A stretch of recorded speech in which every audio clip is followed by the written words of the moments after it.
Hola, ¿cómo están? Bienvenidos a esta sesión virtual de nuestro curso de Humanidades 3, Monstruos, Mascotas e Insectos, la frontera animal en la literatura. Hoy les voy a hacer una presentación a partir de esta lectura, el capítulo que espero que ustedes hayan leído, Inestabilidad y Metamorfosis, que se encuentra en el libro La Era Neobarroca de Omar Calabresi. Bueno, Omar Calabresi es un semiólogo, un teórico del arte italiano, que nació en Florencia en 1949 y murió ya hace algunos años, en marzo del 2012. Él ha trabajado en diversas universidades alrededor del mundo, dirigió un doctorado sobre estudio de la representación visual en la Universidad de Siena, y bueno, es un autor muy reconocido dentro de su campo. Calabresi tiene algunas publicaciones en español, aquí les pongo algunas de ellas para que si les interesa el autor pues lo sigan explorando, pero por supuesto la que nos interesa es esta, que es de donde sale nuestra lectura. Calabresi pues publicó este libro en el 87 en italiano y después en el 89 fue traducido por la editorial Catedral Español. Tiene unas reediciones con un nuevo diseño de carátula, pero es básicamente el mismo libro. Y si ustedes se dan cuenta, en las portadas de las ediciones en español aparecen unos fotogramas de películas de las cuales probablemente estaremos hablando más adelante. Bueno, el capítulo de Calabresi es el capítulo 5 del libro, se titula Inestabilidad y Metamorfosis. No vamos a discutir todo el capítulo, sino solamente las partes que se concentran en el tema de los monstruos. Y aquí ven ustedes una imagen de una entidad monstruosa, que podríamos llamar monstruosa, que proviene de la película La Cosa, ¿sí? Esa imagen no es de la película, es un animatrónico que sale en la película y que nos anticipa un poco de qué tipo de monstruos nos va a hablar Calabresi. Bueno, él empieza su artículo mencionando una serie de referencias de películas, sobre todo de series de televisión, de muchos productos de los medios de masas. Por ejemplo, menciona esta serie que se llama Ve la batalla final, se llamó en español latino, o Invasión extraterrestre, y también menciona la versión cinematográfica de la novela Dune de Frank Herbert, dirigida por David Lynch. Menciona esta versión del Increíble Hulk también de los años 80, finales de los 70 y principios de los 80, donde Hulk era un actor real, digamos, pintado de verde y con peluca, ¿cierto? Y menciona, entre otras muchas otras referencias, un lobo hombre americano en Londres, y la versión, un poco el homenaje que le hace Michael Jackson en su video Thriller, muy popular también en los años 80. Finalmente también, entre otras cosas, nos menciona la película Demons de Darío Argento, ¿cierto?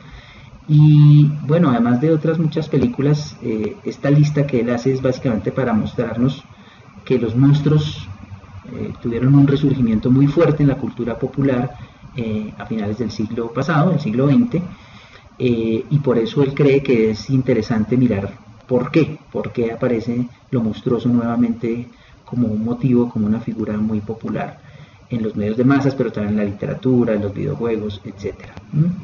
Y por eso nos propone recuperar una ciencia o una disciplina que tiene también ya pues toda una trayectoria histórica, que es la teratología o el estudio de los monstruos, de lo monstruoso, de las deformidades, etcétera, etcétera, ¿no? Aquí les pongo una imagen precisamente de el Freak Show, ¿cierto? De 3 personajes sacados de estas ferias de exhibición de personas con anomalías físicas, ¿cierto? Que eran presentados como espectáculos, ¿sí? A pesar de pues, que eran gente que tenía alguna dolencia, alguna patología, y eso nos permite un poco conectar con la idea de Calabresi de que el principio de la teratología es la irregularidad, la desmesura, lo que se sale del promedio, ¿cierto? Si socialmente se define un promedio de cómo deben ser normalmente las personas según ese estándar de normalidad que varía también por supuesto con las épocas y las sociedades, pues será monstruoso todo aquello que se salga de la media, bien sea por exageración o por carencia, ¿no? Entonces de ahí sale un poco esta idea de lo monstruoso, pero también la asociación entre las deformidades físicas con carencias espirituales o con cierta idea de la malignidad, digamos, asociada con la deformidad. Bueno,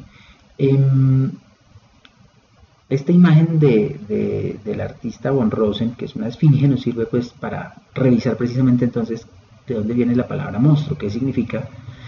Primero nos dice Calabrese que está asociada con la espectacularidad, con el hecho de que un monstruo es algo que está hecho para ser mostrado, para exhibirlo, como un poco los freak shows. Y segundo, que también los monstruos encierran un enigma, que su deformidad, su rareza de alguna manera anuncia como si fueran un mensaje oculto de la naturaleza. Bueno, efectivamente, si uno mira la mitología universal y sobre todo pues, la tradición grecolatina, se va a dar cuenta de que los monstruos siempre tienen como esa idea de la maravilla, pero por otro lado también como el enigma que encierran, ¿no? Y esos enigmas que nos proponen los monstruos tienen que ver, por un lado, con el mundo objetivo, con las zonas oscuras o desconocidas del mundo exterior, por decirlo de alguna manera, de la naturaleza, del universo, pero también de las zonas oscuras, de todo ese interior desconocido que nos habita, ¿no? Entonces, y bueno, Calabrese, después de hacernos ese rastreo etimológico del monstruo, nos propone una categoría de tabla, unas categorías de valor, según las cuales tradicionalmente se ha evaluado, digamos, la realidad, ¿cierto? Cualquier entidad, cualquier experiencia del mundo, y que en este caso, si las aplicamos a los monstruos, pues van a tener todas unas particularidades, ¿no? Las categorías son estas.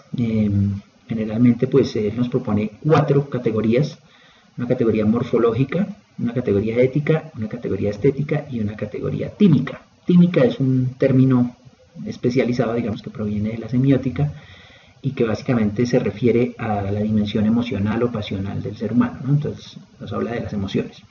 Bueno, estas 4 categorías entonces nos permiten emitir juicios, en el primer caso sobre la forma, en el segundo caso sobre la moral, en el tercero sobre el gusto, en el cuarto sobre las pasiones humanas, ¿no? Y esos juicios pueden ser positivos o negativos.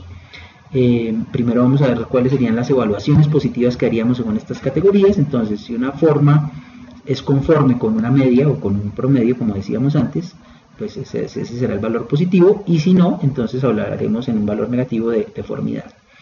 Éticamente diremos que un comportamiento o una entidad es buena si se ajusta a esos parámetros de la moral, de juicios morales, y que será evaluada como mala si se sale de esos parámetros. En la dimensión estética, que se trata de juicios sobre el gusto, se valorará positivamente como bello o negativamente como feo una experiencia o una entidad si se sale de esa norma.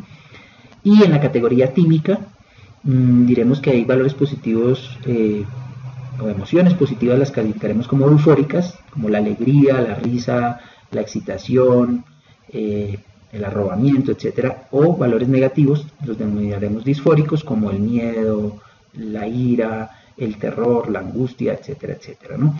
Bueno, esta tabla, digamos, lo que busca un poco es darnos como unos criterios generales de cómo se valoran las experiencias y los seres con los que nos topamos en la realidad, pero los monstruos siempre han supuesto un reto para este tipo de categorías, ¿no? Tradicionalmente era más fácil porque simplemente los monstruos se asociaban con la última columna, los valores negativos en todas las 4 dimensiones, ¿no?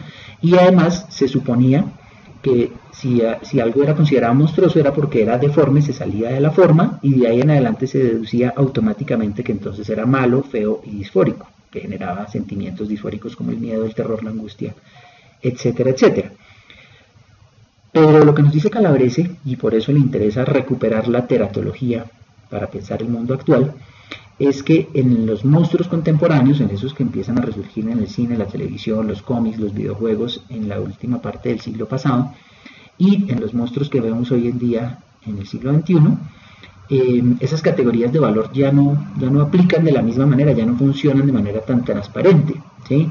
Sobre todo porque si el criterio inicial era el morfológico, ¿sí? Que los monstruos se ajustaran a una forma, pues los monstruos contemporáneos, según Calabrese, no se ajustan a una forma, al contrario, están en permanente transformación, en mutación, están buscando una forma, ¿no? Un poco como ese monstruo que vemos ahí en ese GIF que les puse, tomado de la serie de temporada 3 de Stranger Things, ¿cierto? Donde efectivamente los monstruos han ido mutando, cada vez son menos antropomorfos, aunque este todavía tiene ciertos rasgos zoomorfos, pero se trata de monstruos en permanente mutación, ¿cierto? De ahí que precisamente entonces esos criterios, esas categorías de valor ya no nos sirvan de la misma manera, ¿cierto? Y por eso Calabrese nos invita a abrir un nuevo capítulo en la historia de la teratología, que sería el capítulo dedicado a la inestabilidad o a la permanente transformación del monstruo contemporáneo. Bueno, eso tiene que ver precisamente con un rasgo y es el lenguaje, cómo tradicionalmente se nombraba o se describía al monstruo y por qué ya no se puede hacer de la misma manera. Por ejemplo, tradicionalmente los teratólogos pues tenían todo un catálogo de criterios para describir una entidad monstruosa según los componentes que lo configuraban, ¿no? Entonces esos componentes siempre eran partes de animales, ¿cierto? Que venían de otros seres, entonces alas de murciélago, cabeza de león, cuerpo de lince, etcétera, un poco como vemos ahí en la imagen de Doré, donde el monstruo, a pesar de ser una anomalía, tiene unas características que pueden ser descriptibles fácilmente, ¿no? Sin embargo, el monstruo contemporáneo ya no va a ser tan fácil de describir. El monstruo contemporáneo, por el contrario, es un monstruo informe, en permanente cambio, inestable, etcétera, etcétera, ¿no? Bueno, vamos entonces ahora con voy a cerrar el video aquí en esta primera parte para que no nos quede tan largo y poderlo subir fácilmente a la red. Estén pendientes de la segunda parte de este video, donde ya empezamos a hablar un poco de esos monstruos contemporáneos.